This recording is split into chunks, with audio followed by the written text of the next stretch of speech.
Monster matchup Sunday night at Arrowhead. Two great teams, two great quarterbacks, despite what Nick will tell you. Nick, Mahomes is good. Don't undersell him. Bills quarterback Josh Allen has yet to beat Patrick in two head-to-head matchups, but he knows the Chiefs are the gold standard in the AFC, and he said as much yesterday. With that, we welcome in former head coach, three-time Super Bowl champ Eric Mangini to deliver his keys to the game. Coach, good morning to you. What is your game plan for the Bills to take down the kings of the AFC in Kansas City? Oh, I want to hear this. Well, first thing, I'm a little disappointed, Wilds, that I wasn't invited to the Handsome Men's Club. I didn't get that invite. I was a little taken aback going into the segment. But let's talk about the game. And from the Bills' perspective, the first thing they need to do is they can't let Kansas City consistently run the ball. And that may sound like a strange thing, but when they played last year, it was about this time during the season, Kansas City ran the ball 46 times for, I think it was a 5.8 average, something along those lines. And what it did is it established that they would do that, and it sent a message to the league. And you hear Mahomes talking this week, and he's talking about the need to run the ball again. So that's going to be an issue in the game. And the second thing is from Josh Allen's standpoint, Josh Allen needs to be able to match some of Mahomes' playmaking ability. When you get paid what he gets paid, it's not just managing the game, it's being able to make plays against other great players. And let me show you what I mean from the AFC Championship game last year. In this example, Stephon Diggs and Cole Beasley, his two key receivers, are in the slot. And what Kansas City is going to do is they're going to take away both of them. They're going to double team each guy with a down cornerback and the safety and make sure that that's not an option. Take that out of his read. Then they're going to use Frank Clark, and they're going to have him spy. And what that means is the other guys can rush, and then whenever Allen declares, he would go ahead and match it and not let him beat him with his feet. But as he looks down the field, Kansas City does a great job. Everybody is covered across the board. There's no real option, so he's going to have to be able to buy some time here and make a play. Buffalo does a nice job to actually get a hat on the spy, so this gives him a little bit of time. He slides out to his right. The receiver reads out of it, and he makes a really good play. And those are the types of things. It's different than just managing the game. He's got to be able to somehow generate some plays against this defense. So that's the second thing that they have to do. But let's look at it from Buffalo's defensive perspective. They've got to find a way to disrupt Kansas City's offense. 2 games last year, they had 1 turnover total, no interceptions, 1 forced fumble. They had 2 sacks total. Then they gave up 23 explosive plays and 8 touchdowns. So they've got to be able to disrupt the offense. And let me show you an example of them not being able to, the right idea, but not being able to execute it.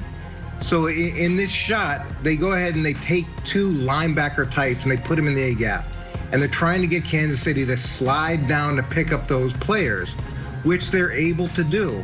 Now they just bring the end off the edge. He's going to be unblocked. The back is free releasing, so they're only rushing 4 guys. They take those 2 interior players, they drop them out so that they've got the full complement of coverage. This is a really good design play. They get in, Mahomes looks down the field. Just like we saw with Allen, everybody's covered. He's got a defender on him, a free blitzer, but Travis Kelce is going to read away.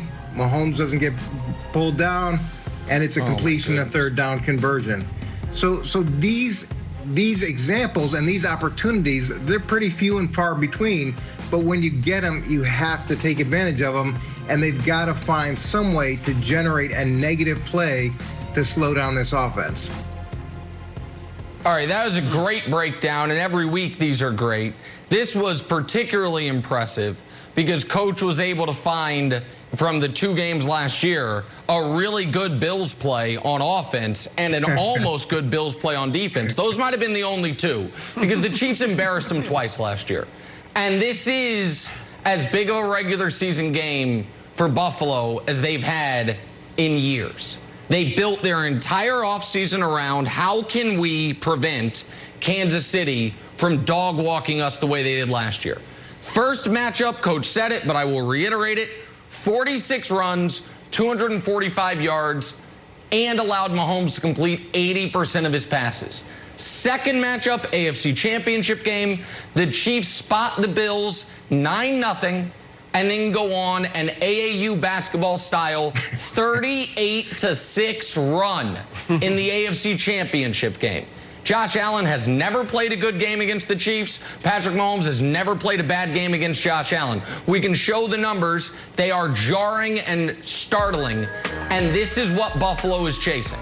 That's not close. That's not MVP-ish. That is one guy who was amazing, the other guy who was terrible. And for Buffalo, if you look at their schedule, it works for them and against them, Coach. And here's what I mean. If we can show the schedule, it works for them they have an incredibly soft schedule. They've had one up to this point, and after the Chiefs game, it resumes incredibly soft as well. Oh, look at that middle column. Dolphins, Jags, Jets, Colts. They are going to be able to rack up wins just like they racked up wins early in the year.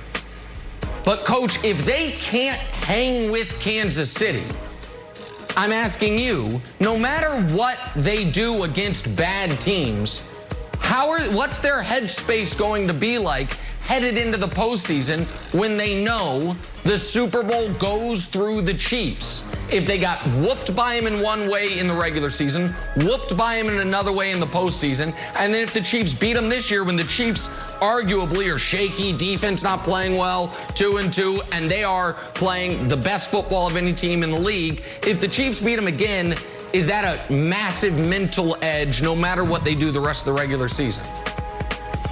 Well, we saw that Baltimore obviously wasn't shook by the Chiefs this season, and it was one of those situations where they hadn't been able to beat them as well, but they did, and each year is its own entity. One of the advantages that Buffalo has is playing them twice last year, and you do go back and you look at those games and you say, okay, here's what worked, here's what didn't work, here's what we need to emphasize, and that knowledge, that those reps that you can build off of, I'm really interested to see what they do with it. I obviously respect Brian Daboll and appreciate how smart he is. I think that his working knowledge of the Chiefs from last season should translate really well into this year. And the Chiefs, look, they're struggling in their own right, and they've got to establish that they're the dominant team that you keep claiming they are. Coach, you mentioned Josh Allen's got to be able to match Pat Mahomes with some big plays. Allen's had one good game this year, or great game against Washington. Other than that, he's been solid. They haven't needed him to be great. What are you seeing from him? His accuracy is not what it was a year ago. We know there's a big question mark about him. How confident are you in him to be able to play at the level he did last year and match Mahomes? I'm confident in the sense that he's shown consistent growth year in and year out, and he's had the same offensive situation throughout that. And what happens, especially early in the season, especially with high expectations, is you press, and pressing can put you in a negative situation as opposed to a positive situation. I'm sure Brian Daboll's talking to him about you don't need to do anything besides what you consistently have done, which is perform at a high level, especially over the last couple of years. So I think that he's going to respond well in this game. I think that he's going to make plays that he hasn't been able to make in the past against Kansas City. But what I'm hoping that he doesn't do is try to force things and try to change the game that way and create some negative plays. Okay, first, Coach, I want to apologize because I put a little too much Jameson in the old Irish coffee this morning so I'm a little bit silly. I got to make sure I understand what I'm hearing. Because it boils down to this for me. Is Josh Allen as good as Jalen Hurts? Would anyone take Jalen Hurts over Josh Allen? I wouldn't. And Jalen Hurts last week threw for, and I'm going to make sure this is right, and again, I'm drunk as a skunk, 387 yards against the Chiefs, and then he was also running the ball, so a total of 434 yards for Jalen Hurts. The Eagles never punted. So the idea that Josh Allen is worried about the Chiefs' defense, which has given up yards to everybody seems bonkers to me. I just feel like Josh Allen's going to go in there and cook the Chiefs. I know we're trying to be nice and diplomatic, and Nick is on the show. He's got a new hairstyle, but I think this game might be a blowout for Josh Allen. You know, I didn't even notice Nick's new hairstyle. That must be an adjustment that he's made based off of Kansas City's poor start this season. Yeah, look, their defense has struggled, but in any of those situations, going into that game, you can't force it, and you can't be in a mindset where I'm gonna make a big play at all costs. When I say that he's got to match the plays that Patrick Mahomes makes, I mean that within a context of the rest of the game. Are there huge opportunities for him? Yeah, I think there is. And I think there's also opportunities based off of the working knowledge that they have from the 2 games last year against Kansas City. Make another guarantee, All right. Wilds. Do it. Make another guarantee. He won't do it, not yet. It's too early. Bills over Chiefs, Too just early. like Chargers over Chiefs. I'm 1-1. Got to head to Chicago, where the Bears finally did the thing yesterday, naming Justin Fields QB1. Right move, right time.